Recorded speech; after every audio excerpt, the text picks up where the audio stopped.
오늘 우리 함께 은혜 나눌 말씀은 신약성경 마가복음 1장 9절로 11절까지 말씀입니다. 신약성경 마가복음 1장 9절로 11절까지 말씀입니다. 제가 봉독해 드리겠습니다. 그때에 예수께서 갈릴리 나사렛으로부터 와서 요단강에서 요한에게 침례를 받으시고 곧 물에서 올라오실새 하늘이 갈라짐과 성령이 비둘기같이 자기에게 내려오심을 보시더니 하늘로부터 소리가 나기를 너는 내 사랑하는 아들이라 내가 너를 기뻐하노라 하시니라. 아멘. 저는 마가복음 1장 9절로 11절을 통해서 내가 너를 기뻐하노라 이와 같은 제목으로 하나님의 말씀을 전하겠습니다. 성령께서 역사해 주셔서 여러분 모두에게 큰 은혜가 있게 되시기를 바랍니다. 여러분, 마가복음은 사복음서 중에서 첫 번째 복음서입니다. 마테오, 누가, 요한 복음 이 세 복음서가 기록되기 전에 성도들은 마가복음을 이미 알고 있었습니다. 각각의 복음서들은 한 분 예수 그리스도에 대한 같은 내용이지만 강조점이 다르고 기록 목적에서 차이가 있습니다. 예컨대 마태복음은 유대인을 위해서 기록되었고 마가복음은 로마인을 위해서 기록되었습니다. 마태복음은 왕이신 예수님을 강조하고 있습니다. 그래서 그 족보가 처음부터 나오는 겁니다. 왕이기 때문에 그 족보를 밝혀야 되는 것입니다. 마가복음은 종이신 예수님, 종으로 오신 예수님을 강조하고 있습니다. 종에게 족보가 뭐가 필요하겠습니까? 그래서 족보가 없이 바로 본론으로 들어가는 것입니다. 먼저 기록된 마가복음이 그 이후에 기록되었던 마태, 누가, 요한 이 세 복음서에 영향을 많이 끼쳤을 것입니다. 어떤 부분은 참고했을 것이고 또 보완해야 할 필요도 느꼈을 것이고 성령께서 추가로 더 기록하게 하셨던 복음도 있었을 것입니다. 영국의 국립미술관 런던에 있는 곳에 가보면은 찰스 1세의 그림이 있습니다. 세 방향에서 이 찰스 1세를 그리고 있는데 한 그림은 오른쪽에서, 한 그림은 왼쪽에서, 또 한 그림은 정면에서 찰스 1세를 그리고 있습니다. 그 미술가 브루난이라는 사람이 이 그림을 참고로 해서 그 왕의 조각상을 만들었습니다. 그러므로 예수님에 관련해서 우리가 자세하게 알고자 한다면은 이 네 가지 복음서 전체를 같이 생각을 하면서 이 복음서 외에 다른 복음서에서는 어떻게 표현하고 있는지 같이 한번 참고하면서 읽을 때에 의미가 더욱더 선명해질 것입니다. 마가복음은 예수님을 소개하는 침례 요한에 대해서 잠깐 언급한 다음에 곧장 예수 그리스도의 침례 장면으로 그 화면이 넘어가고 있습니다. 하나님께서 기뻐하신 예수님, 그리고 사탄에게 시험 당하시는 예수님이 차례대로 나오고 있는 것입니다. 하나님께서 예수님을 기뻐하실 때도 성령이 예수님께 내려오셨습니다. 그리고 사탄에게 시험을 당할 때도 성령께서 예수님을 광야로 인도해 나가셨습니다. 그러므로 예수님의 모든 사역에는 성령께서 함께 하셨던 것입니다. 그리스도인들이라면은 성령으로 말미암아서 예수 그리스도와 동행하는 사람이 그리스도인입니다. 그 마음에 예수 그리스도를 모시고 성령 충만함으로 예수님이 더욱더 점차 분명해지는 사람들이 그리스도인입니다. 본문에서 하나님이 예수 그리스도를 어떻게 기뻐하셨는지를 우리가 주의 깊게 묵상을 한 다음에는 우리도 예수 그리스도와 동행해서 어떻게 할 때 하나님이 기뻐하실지 깨달아 실행을 옮기는 것이 꼭 필요한 줄로 믿습니다. 첫 번째로 하나님이 무엇을 기뻐하셨을까? 대단히 중요한 질문입니다. 하나님이 예수님을 기뻐하셨다라고 본문에서 말씀을 하는데 이 기뻐하신 그 내용을 잘 깨달을 때 우리 또한 하나님이 기뻐하시는 행동을 할 수 있을 것입니다. 본문 9절 말씀 같이 한번 읽겠습니다. 시작. 그때에 예수께서 갈릴리 나사렛으로부터 와서 요단강에서 요한에게 침례를 받으시고, 예수님이 지금 친히 침례 요한에게 침례를 받았다라고 말씀을 하고 있습니다. 예수님이 침례 요한에게 침례 받으신 이 사건이 하나님이 기뻐하셨다라는 것입니다.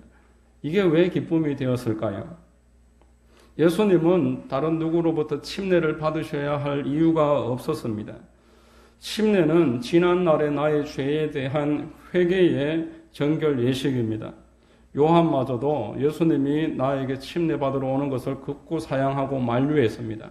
마태복음 3장 14절 말씀을 보면은 같이 읽겠습니다. 시작.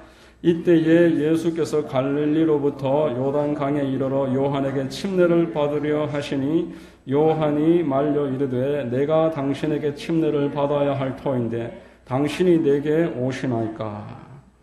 요한 시대의 침례는 이방인들이 유대교에 입교하기 위해서 이제는 내가 과거에 대해서는 다 돌이키고 유대교를 따르겠습니다.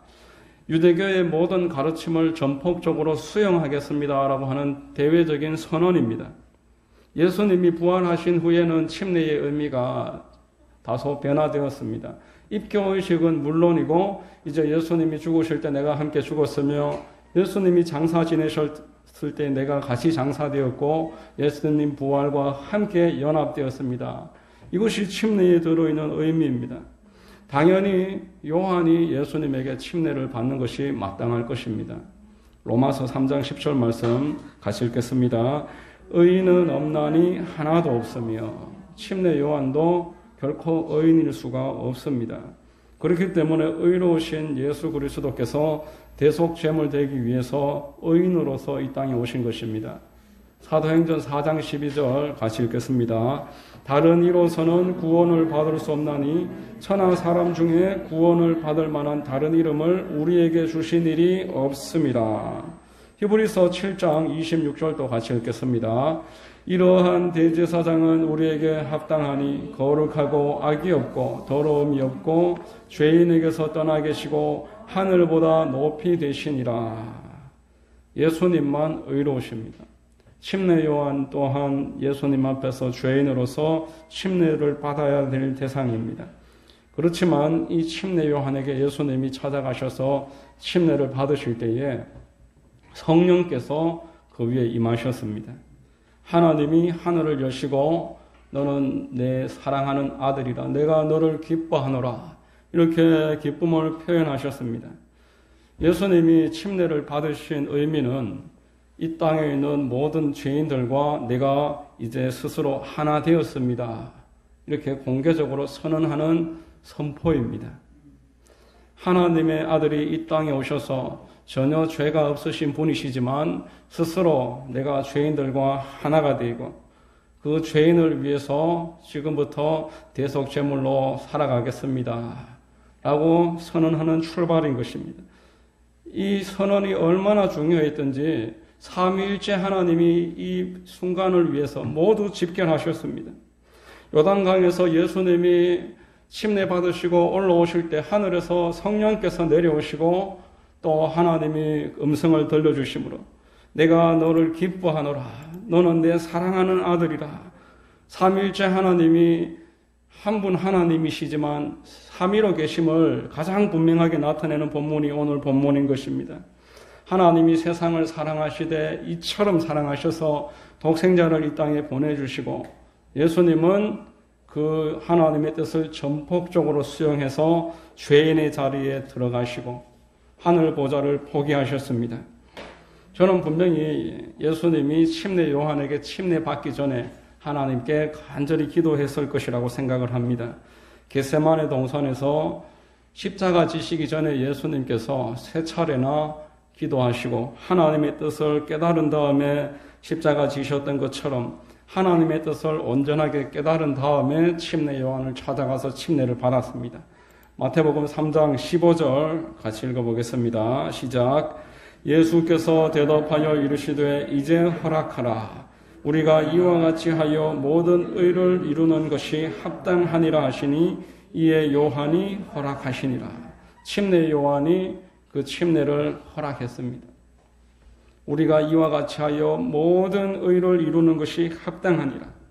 이처럼 죄인의 자리에 들어가셔서 죄인과 함께 거하시면서 내가 죄인이라 공개적으로 선포하시는 이 모습을 하나님이 기뻐하셨습니다. 십자가의 대속을 위한 대속의 출발이 오늘로 이루어졌던 것입니다. 하나님이 기뻐하셨던 것은 이러한 예수님의 겸손입니다. 하나님이 원하시는 자리까지 자기 스스로를 낮추고 그 자리에 자기 자신을 내어드렸던 이 겸손을 하나님이 기뻐하셨습니다. 하나님께서는 이 겸손한 자에게 은혜를 베푸신다라고 말씀했습니다. 베드로전서 5장 5절 같이 읽겠습니다. 젊은 자들아 이와 같이 장로들에게 순종하고 다 서로 겸손으로 허리를 동이라. 하나님은 교만한 자를 대적하시되 겸손한 자들에게는 은혜를 주시느니라. 사람들은 자기 자리를 스스로 만들려고 합니다. 스스로 높아지려고 합니다. 왜 내가 지금 이 자리에 있어야 되느냐? 항의를 합니다.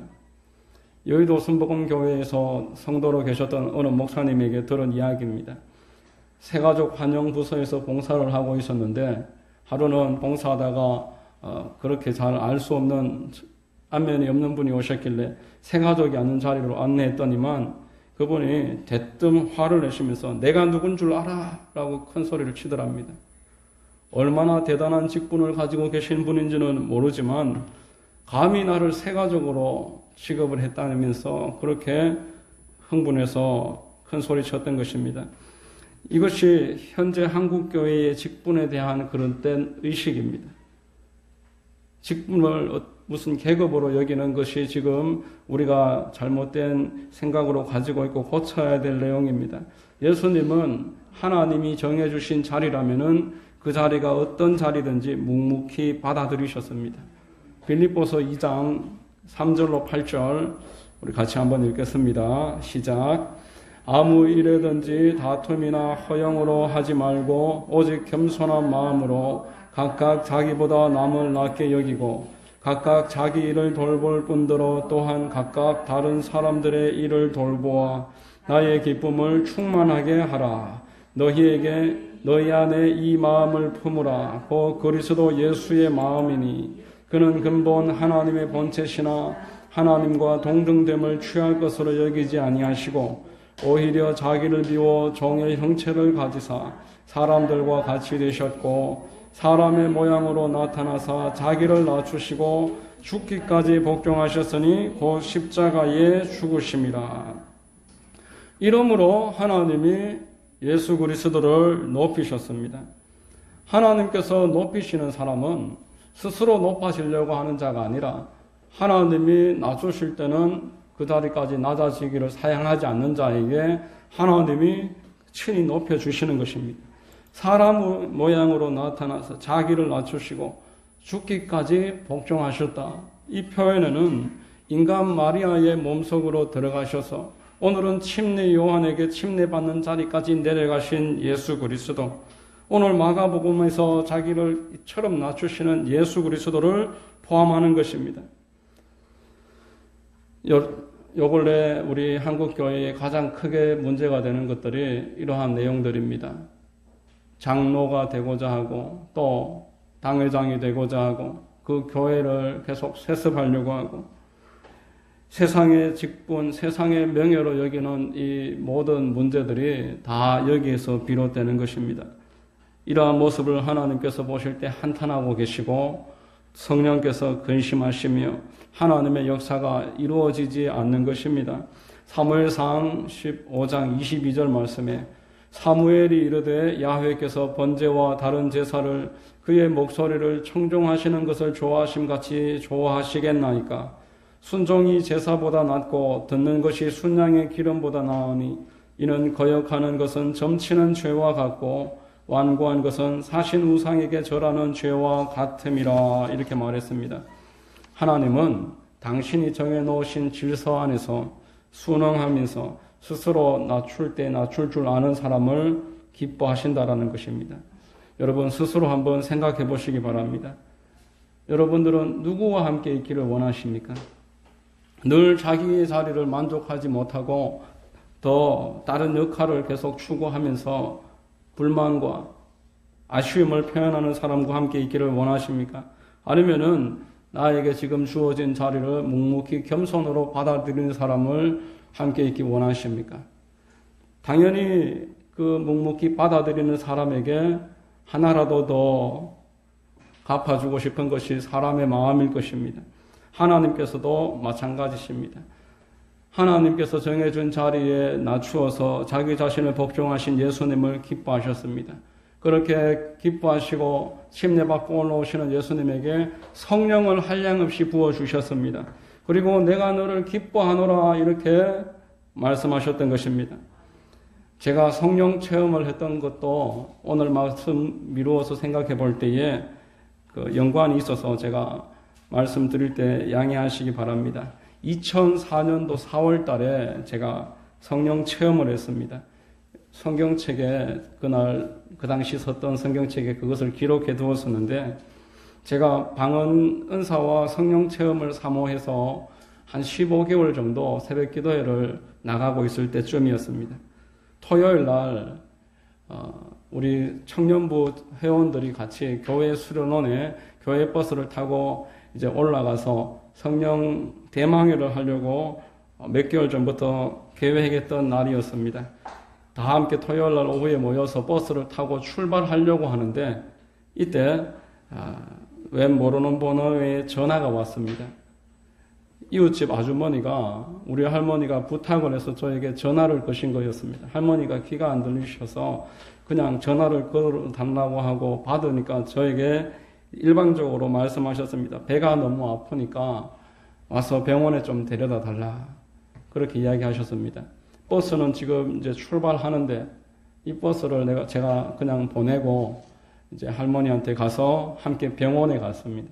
병원에 가서 진료받고 약도 타고 집에 모셔다 드리고 나니까 이미 벌써 저녁 시간이 됐습니다. 이미 성령 대망회가 한번 다 마치고 저녁 식사하고 쉬고 있을 그 시간이었습니다. 당시 제게 마티즈 승용차가 한 대 있었는데 수련원에 몇 차례 가본 기억이 있어서 전화로 다시 한번 약도를 확인하고 저녁 무렵에 제가 혼자서 출발했습니다. 그 오후 3시에 같이 출발했었더라면 참 좋았을 텐데 그 시간에는 할머니 모시고 병원에 가는 것이 제게 하나님이 허락하시고 원하시는 그 역할이었습니다. 그리고 그 일을 다 마친 다음에는 어차피 이렇게 된 거 하나님의 뜻이 아닌가 보다. 그리고 오늘만 날이냐 하면서 집에서 쉬는 것이 아니라 뒤늦게라도 함께 합류해서 기도하는 것이 오래전부터 그 기도회를 위해서 준비하고 기도해왔던 우리들의 두 번째 일이었던 것입니다. 저녁 9시가 다 돼서 그 수련원에 도착을 했습니다. 잠시 후에 성령 대망회가 두 번째 시작이 되었었는데 제가 그날 밤에 성령 세례를 받았습니다. 그리고 방언 은사를 받았습니다. 기도하다가 지쳐서 엎드러져 있었는데 하나님이 은혜를 부어주시고 하나님의 기쁨의 은사와 또 방언의 은사를 더해주시고 그날 하나님의 큰 기쁨을 경험을 했던 것입니다. 여러분 오늘 마가복음에서 말씀하시는 내용은 하나님이 정해주신 자리를 묵묵하게 받아들이는 것이 하나님의 기쁨이 된다라는 것입니다. 사울 왕처럼 내가 내 자리를 결정하고 내가 하고 싶을 때 내 역할을 넘어서는 일을 거리낌 없이 행하는 것은 하나님의 길에서 이탈되는 첩경입니다. 예수님은 늘 하나님이 원하시는 자리를 이탈하시지 않으셨습니다. 죄인 마리아의 몸속으로 들어가야 할 때도 순종해서 들어가셨고 침례 요한에게 침례 받아야 될 시간에도 그 자리를 거절하지 아니하시고 그 자리에 들어가셨습니다. 십자가 지셔야 할 때도 3번이나 할 수만 있다면 이 잔을 내게서 거두어 달라고 간청했지만 하나님의 뜻이 십자가 지는 것임을 아시고는 그 십자가를 묵묵히 받아들이셨던 것입니다. 여러분 하나님의 뜻을 멀리서 찾지 마시기 바랍니다. 나를 향한 하나님의 뜻은 먼 곳에 있지 않습니다. 나를 부르신 이 자리, 나의 가정과 나의 직장과 나의 속한 교회와 내가 속한 국가, 이 나라 가운데 하나님의 뜻이 있습니다. 이 상황과 만나는 사람들 사이에서 내가 하나님의 뜻을 이룰 수도 있고 또한 하나님의 근심이 되기도 하는 것입니다. 빌립보서 2장 3절 4절 같이 한번 읽어보겠습니다. 아무 일에든지 다툼이나 허영으로 하지 말고 오직 겸손한 마음으로 각각 자기보다 남을 낮게 여기고 각각 자기 일을 돌볼 뿐더러 또한 각각 다른 사람들의 일을 돌보아 나의 기쁨을 충만하게 하라. 하나님이 예수 그리스도를 기뻐하신 것은 하나님이 정한 자리에 침례 요한을 나보다 더 낮게 여기고 그 자리 속에서 묵묵히 하나님의 뜻을 순행하면서 받아들였을 때에 하나님이 기뻐하셨던 것입니다. 그러므로 이 침례 요한을 우리가 그 예수 그리스도와 침례 요한의 오늘 이 사건을 함께 묵상함으로 하나님의 기쁨이 무엇인지 다시 한번 깨닫고 그래서 성령으로 충만받고 하나님으로부터 기쁨의 그 말씀을 듣게 되시는 여러분들 다 되시기를 예수 그리스도의 이름으로 축원드립니다. 기도하겠습니다.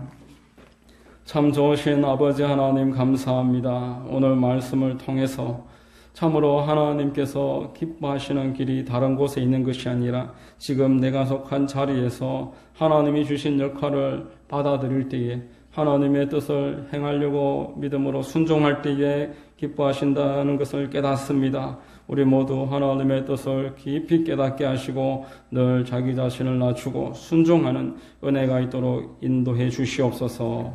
모든 것을 믿고 감사드리오며 거룩하신 우리 구주 예수님의 이름으로 기도하옵나이다. 아멘.